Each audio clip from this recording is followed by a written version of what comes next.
ଆଜିର କାହାଣୀ ଚାଲି ଯାଇଥିବା ସମୟ ଆଉ କେବେ ଆସେ ନାହିଁ। ଗୋଟିଏ ଗାଁରେ ରୋହିତ ନାମକ ଏକ ପିଲା ରହୁଥିଲା। ସେ ସବୁବେଳେ କୁହେ, କାଲିଠୁ ମୁଁ ପରିଶ୍ରମ କରିବା ଆରମ୍ଭ କରିବି। ଗୋଟେ ଦିନ, 2 ଦିନ, ଆଉ କିଛି ମାସ ବିତିଗଲା। ସମୟ ଚାଲି ଯାଉଥାଏ, ହେଲେ ରୋହିତର ଏଇ ଆଦତ ବଦଳିଲା ନାହିଁ।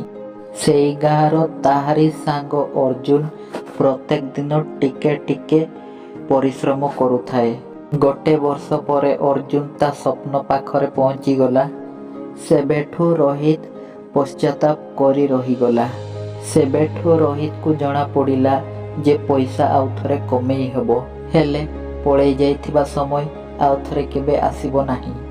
ଆଜିର ସଠିକ୍ ନିଷ୍ପତ୍ତି କାଲି ପାଇଁ ବଡ଼ ସଫଳତା ବନିପାରେ। ସେଥିପାଇଁ ଆଜିଠୁ ହିଁ ଆରମ୍ଭ କରନ୍ତୁ।